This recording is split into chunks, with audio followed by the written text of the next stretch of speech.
Okay, review of UFC 124. Let's first start off with Thiago Alves versus John Howard. This fight turned out like I thought it would. Howard went in there thinking that he was gonna go in there with the bombs, and Alves is just a cut above Howard when it comes to striking. He kept him away and kept the distance with the leg strikes, which slowed down Howard for that. I think he throws a big overhand right, or I think it's an overhand left. Sorry, he throws an overhand left, but it slowed him down by getting kicked multiple times in the legs, which he started to limp, which opened up knees and everything else in Thiago Alves's arsenal of striking, his Muay Thai style. And that's just what happened. And Alves wins by unanimous decision.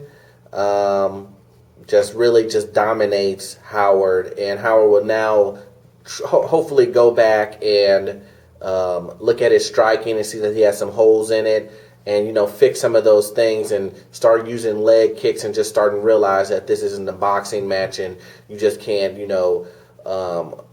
hold your left hand back and just wait to launch it. Then we have Joe Stevenson versus Mac Danzig. This fight, I thought was going to go the other way. I thought that Joe Stevenson was going to come in there and use his jiu-jitsu kind of, to get in the inside, grab him, take him to the ground, and do his thing. But he decided to box with him and got caught with a right cross, just coming straight underneath the armpit and just caught him straight on the chin.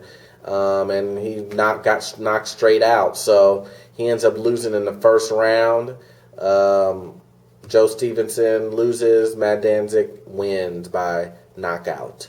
Then we have Jim Miller versus Oliveira. This one was another one. Like I said, Jim Miller. This guy is his jiu-jitsu is a beast. Everyone was saying that Oliveira, his jiu-jitsu is excellent. He's got that winning streak, but he just wasn't ready for Jim Miller. Jim Miller went in there and kept the pace going, and then caught him in a knee bar, just a sweet knee bar, and cranked it. And I just saw when it was coming. He couldn't do anything. He just caught him with a knee bar and cranked it all the way back, and Oliveira, tapped out real quick in the first round. So that was that.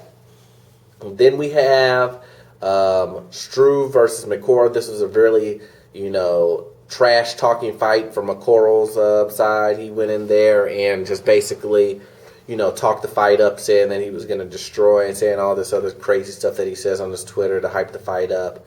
So Struve went in there pretty amped up to go ahead and finish this guy. And, they basically were wrestling around on the ground in the first one, and Struve did a classic, he grabbed his arm and did a hip bump, basically. A hip bump sweep. That's really what it was. You just take your arm, lift up and then sweep, and then you move automatically over into the mount position and just rain down punches from that. He already got long arms. He really didn't have to even nail down into the punches. Just at the top, just raining down punches, and he ends up, TKO by punches in the first round.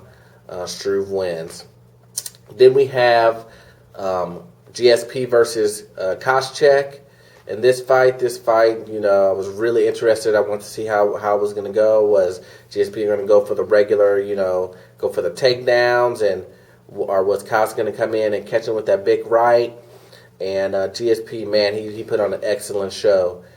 He went in there and used his jabs like no one else, like jab, jab, jab, jab, jab. He just, he beat Koscheck to the punch. How do you beat someone with coming around doing that, the overhand right? How do you catch him? Well, you go the fastest way to their face, which is a jab, straight, stiff jabs, and that was the name of the game for this whole fight. GSP jab, jab, jab, and jab, and then when he got close to the inside, tried to force trying to go into the inside. What did GSP do? Try to go for the takedown.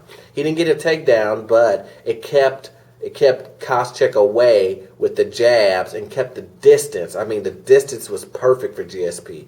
jab, jab, jab, keep you on the outside. You try to get inside. I'm gonna go for the takedown, but then at the point his eye, Koscheck's eye just started to close. I mean, he couldn't see out of it totally. So then he could catch him with the left, and then he could do combination, and then at one point, go for the hook, go for hooks, and he could just do all types of combination with that eye closed up.